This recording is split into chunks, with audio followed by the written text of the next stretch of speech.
Você acredita em Deus? Mas por que você acredita em Deus?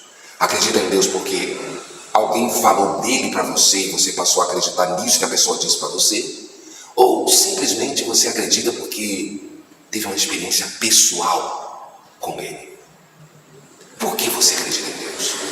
Vamos nos permitir não acreditar em Deus por alguns minutos ou duvidar da existência de Deus só para tentar nos fundamentar se de fato cremos. Eu, por exemplo, eu creio em Deus, mas eu não creio em Deus porque alguém falou para mim. Eu creio em Deus porque eu sofri uma mudança de caráter radical e profunda a partir do momento que tive contato pessoal com ele. A minha fé, a fé raiz que gerou todos os meus outros atos cristãos, ela não passa pelo púlpito e nem passa pelo homem. Ela passou direto por Deus. Foi Deus quem falou comigo e por causa disso eu sofri uma mudança radical de caráter. Porque ele fez isso. Deus existe. Mas vamos supor que foi tudo coisa da minha cabeça. Foi força de vontade. Mudei por força de vontade. Algo totalmente humano. Ainda continuaria acreditando em Deus. Por quê?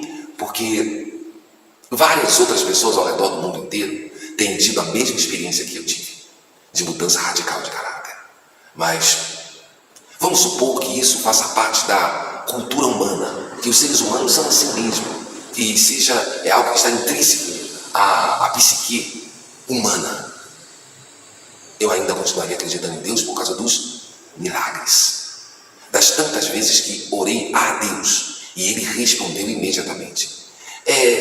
Dos milagres recebidos, que inclusive eu mesmo fui curado por Deus ao pedir para Ele me curar. Mas vamos supor que isso seja apenas força da mente, que seja um pensamento positivo que deu certo. Eu ainda assim acreditaria em Deus. Por causa da prova mais grave da existência de Deus. Para mim, a prova mais firme da existência de Deus não são os cristãos, não são aqueles que acreditam em Deus. Para mim, a prova mais veraz da existência de Deus são exatamente aqueles que não acreditam em Deus. Exatamente. Aqueles que se contrapõem a Deus, aqueles que não acreditam, aqueles que não o conhecem direito. Esses são a maior prova da existência de Deus para mim. Porque mesmo se contrapondo, contradizendo, não acreditando, ao redor do mundo inteiro, eles mesmos estão cumprindo as profecias bíblicas, preparando o mundo para a vinda de Jesus, preparando o mundo para os últimos acontecimentos proféticos. E é claro, Deus existe, porque toda a história já tinha sido prescrita na palavra do Senhor. Mas vamos supor que a Bíblia foi escrita por homens. É claro que foi escrita por homens. Ela não poderia ter sido escrita por um cachorro, por um macaco, seja lá o que for. Alguém tinha que escrever a Bíblia. E foi a imagem e semelhança de Deus, ou melhor dizendo, o próprio homem que escreveu a Bíblia, revelada pelo Deus Todo-Poderoso. Mas se isso tudo for coisa do diabo, foi um engano tremendo. Quem foi que criou o diabo? Quem é antes do diabo? Mas você pode virar para mim e dizer: Edmilton, você até agora não provou a existência de Deus.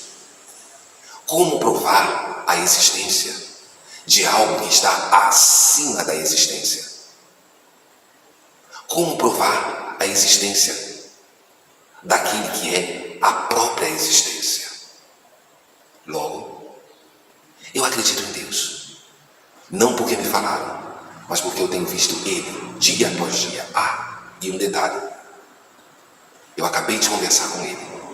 E Ele acabou de falar comigo.